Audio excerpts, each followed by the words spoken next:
Selamat siang, salam sejahtera untuk kita semua.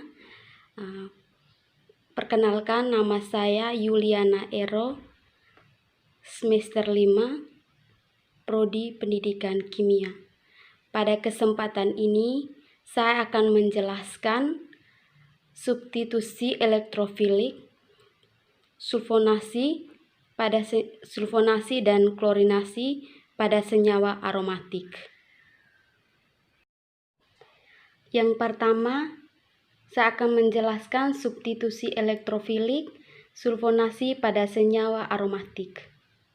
Penjelasannya sebagai berikut. Pada kesempatan ini, saya akan menjelaskan substitusi elektrofilik sulfonasi senyawa aromatik.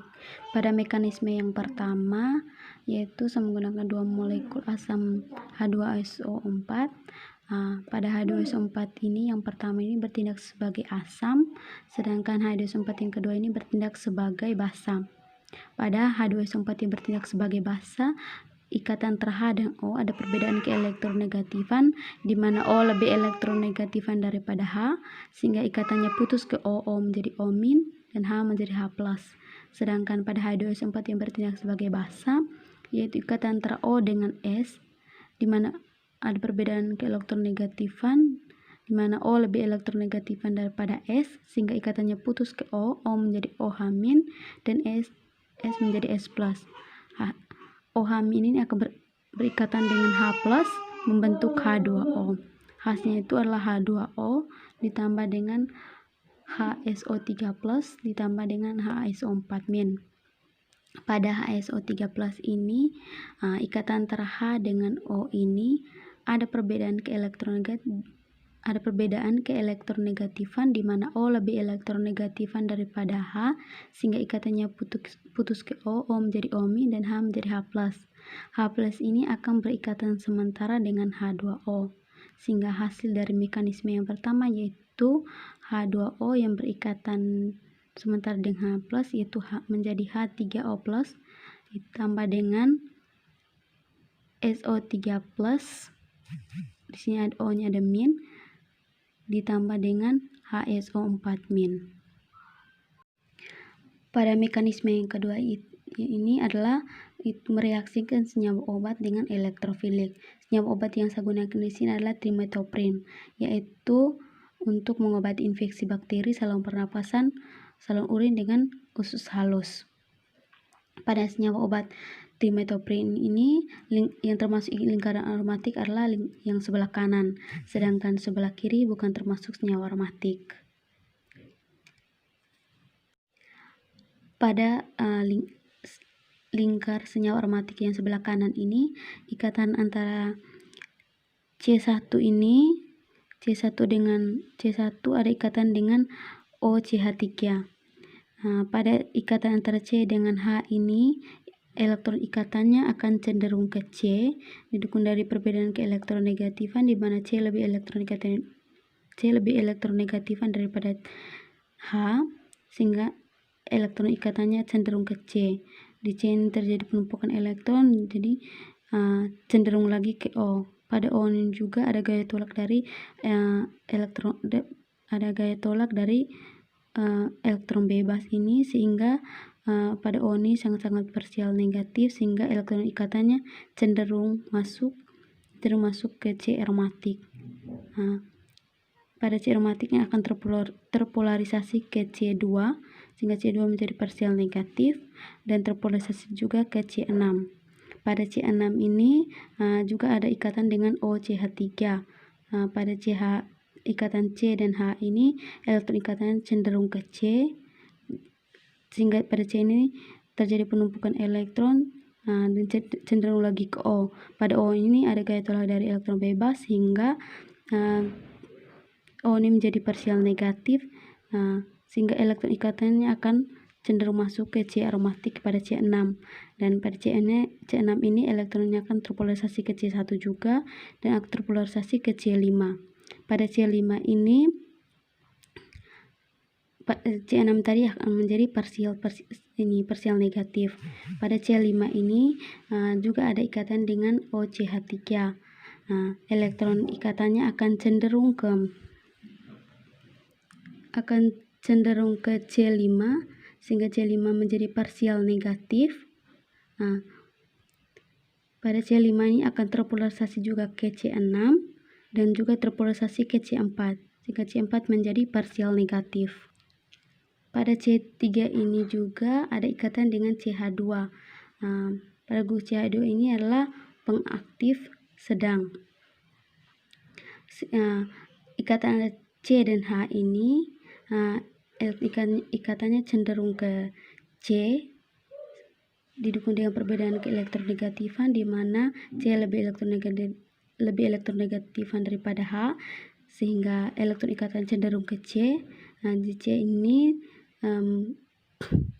terjadi penumpukan elektron, sehingga elektron ikatannya cenderung ke C3, sehingga pada C3 yang C3 aromatik ini menjadi parsial negatif.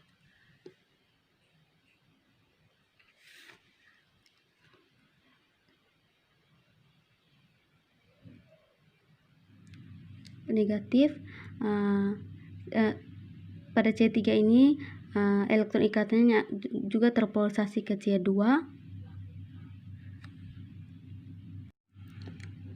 sehingga kemungkinan besar elektrofilik akan menyerang pada C nomor 4, karena di sini elektronnya cuman ini terpolarisasi dari C5.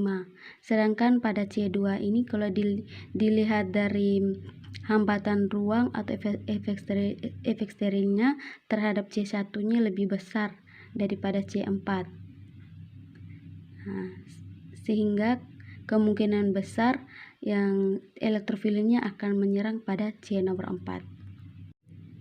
Sehingga elektrofilik ini akan berikatan sementara dengan C4 ini. Ikatan sementara antara C4 ini dengan SO3, ikatannya cenderung ke SO3, di mana ada perbedaan didukung dengan perbedaan keelektronegatifan, di mana S lebih elektronegatifan daripada C, sehingga elektroikatan cenderung ke S, sehingga pada C4 ini menjadi parsial positif. Parsial positif pada C4 ini akan mengganggu ikatan pi antara C4 dengan C5. Ikatan pi antara C4 dengan C5. Sehingga ikatan pi-nya putus ke C4. C4 yang tadinya parsial positif menjadi negatif dan C5-nya menjadi positif. Negatif pada C4 ini akan berikatan dengan plus pada SO3, itu membentuk ikatan permanen, yaitu ini.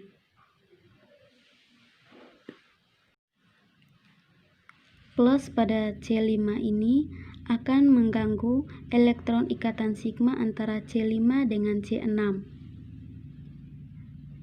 Elektron ikatan sigmanya cenderung ke C5 dan C6-nya menjadi parsial, C5-nya menjadi parsial negatif, sedangkan C6-nya menjadi parsial positif. Parsial positif pada C6 ini akan mengganggu ikatan pi antara C6 dengan C1.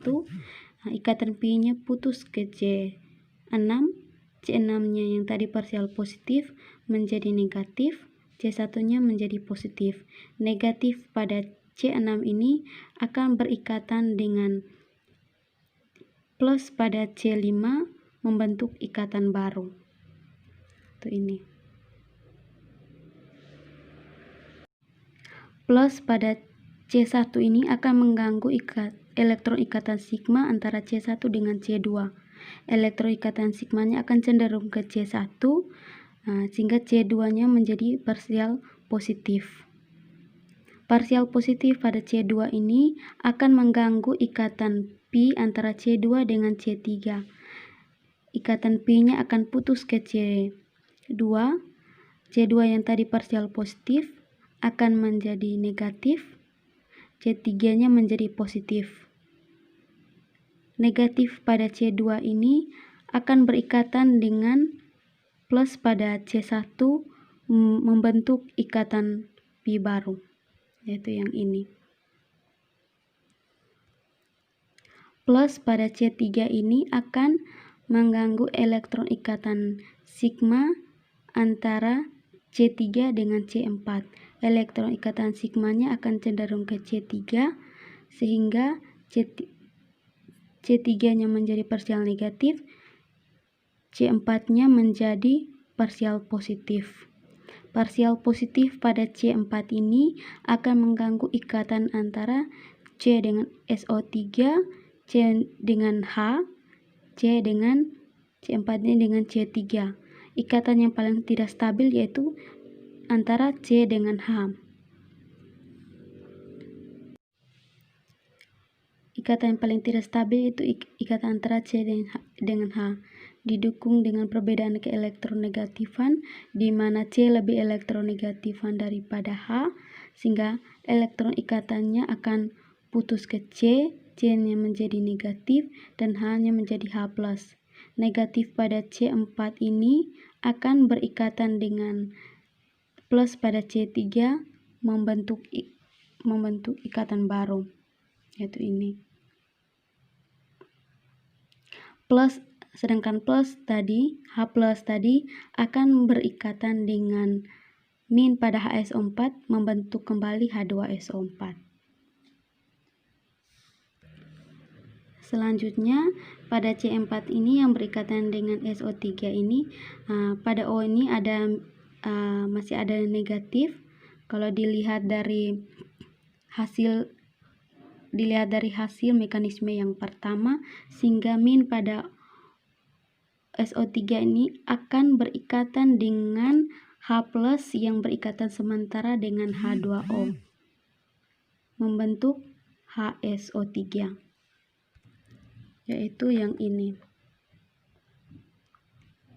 Sehingga hasilnya itu adalah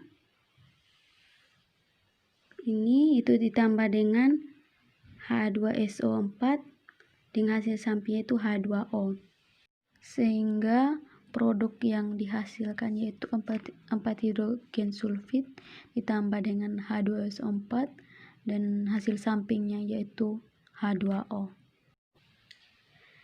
Yang kedua, saya akan menjelaskan substitusi elektrofilik klorinasi pada senyawa aromatik, dan penjelasannya sebagai berikut. Yang kedua yaitu substitusi elektrofilik klorinasi pada senyawa aromatik. Pada mekanisme yang pertama yaitu mengkatalis Cl2 dengan AlCl3. Pada AlCl3 ini ikatan antara Al dengan Cl itu ikatannya cenderung ke Cl, didukung dengan perbedaan keelektronegatifan, di mana Cl lebih elektronegatifan daripada Al, sehingga elektronnya cenderung ke Cl, Cl menjadi parsial negatif, dan Al menjadi parsial positif. Begitu juga dengan ikatan antara Al dengan Cl yang lain. Sedangkan pada Cl2 ini ikatannya itu tuh cenderung kepada Cl yang dekat dengan AlCl3, sehingga ikatannya cenderung ke Cl ini menjadi Cl-, Cl yang sebelah kiri menjadi Cl+. Cl- ini akan berikatan sementara dengan Al, yaitu membentuk AlCl3 berikatan sementara dengan Cl, dan bereaksi dengan Cl+. Pada mekanisme reaksi yang kedua yaitu kita mereaksikan senyawa obat dengan elektrofilik. Senyawa obat yang saya gunakan di sini adalah analin.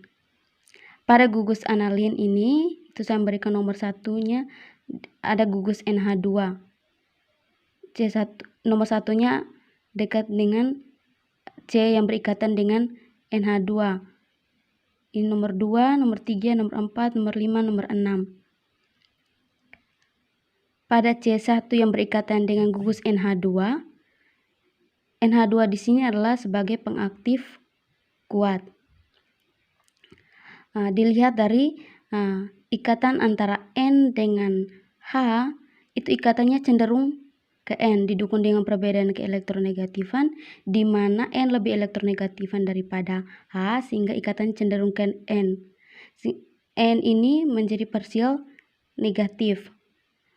Karena menjadi parsial negatif, sehingga ikatannya cenderung masuk ke dalam C aromatik.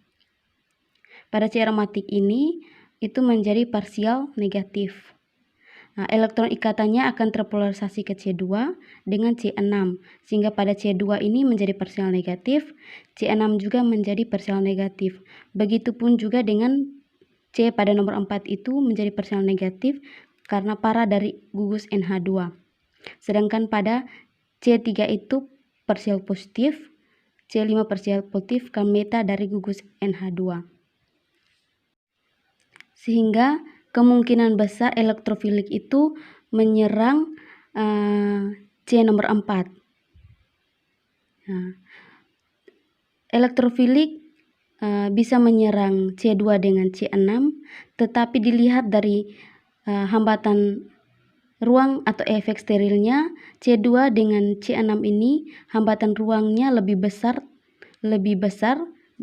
terhadap C1 dibanding dengan C4, karena C4 ini jaraknya lebih jauh daripada C2 dengan C6, sehingga elektrofiliknya kemungkinan elektrofiliknya menyerang di C nomor 4. Elektrofilik ini akan kemungkinan menyerang C4 dan membentuk ikatan sementara dengan C pada nomor 4. Ikatan sementara pada C nomor 4 dengan Cl ini ikatannya cenderung ke Cl, didukung dengan perbedaan keelektronegatifan, di mana Cl lebih elektronegatifan daripada C, sehingga elektron ikatannya cenderung ke Cl. Sehingga C pada C nomor 4 ini menjadi parsial positif. Parsial positif pada C nomor 4 ini mengganggu ikatan pi antara C4 dengan C5. Ikatan pi-nya putus ke C4, C4 yang tadi parsial positif menjadi negatif, C5-nya menjadi positif. Negatif pada C4 ini akan berikatan dengan plus pada Cl, membentuk ikatan permanen atau ikatan stabil. Plus pada C5 ini akan mengganggu ikatan elektron sigma antara C5 dengan C6. Elektron ikatan sigmanya akan cenderung ke C5, sehingga C6-nya menjadi parsial positif. Parsial positif pada C6 ini akan mengganggu ikatan pi antara C6 dengan C1. Elektron ikatan pi-nya akan cenderung ke C6. C6 yang tadi parsial positif akan menjadi negatif, C1-nya menjadi positif. C6 yang negatif ini akan berikatan dengan plus pada C5, membentuk ikatan baru yang ini. Plus pada C1 ini akan mengganggu elektron ikatan sigma antara C1 dengan C2. Elektron ikatan sigmanya akan cenderung ke C1, sehingga C2 menjadi parsial positif. Parsial positif pada C2 ini akan mengganggu elektron ikatan pi antara C2 dengan C3. Ikatan pi-nya putus ke C2, C2-nya yang tadi parsial positif menjadi negatif, C3-nya menjadi positif. Negatif pada C2 ini akan berikatan dengan plus pada C1, membentuk ikatan baru, yaitu yang ini. Selanjutnya, positif pada C3 ini akan mengganggu elektron ikatan sigma antara C3 dengan C4. Elektron ikatan sigmanya akan cenderung ke C3, sehingga C4-nya menjadi parsial positif. Parsial positif pada C4 ini akan mengganggu ikatan antara C dengan Cl, C dengan H, C dengan C3. Yang paling tidak stabil adalah C dengan H, didukung dengan perbedaan keelektronegatifan, di mana C lebih elektronegatifan daripada H, sehingga ikatannya akan putus ke C, C-nya menjadi C-, dan H menjadi H+. Min pada C4 ini akan berikatan dengan plus pada C3 membentuk ikatan baru. Selanjutnya H+ yang tadi ini akan berikatan dengan Cl- yang berikat sementara dengan AlCl3 tadi membentuk HCl.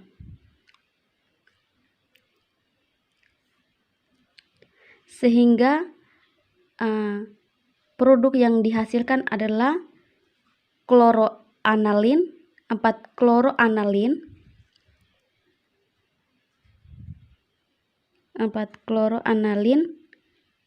ditambah dengan HCl tambah dengan AlCl3. Itulah penjelasan substitusi elektrofilik, sulfonasi dan klorinasi pada senyawa aromatik. Sekian dan terima kasih.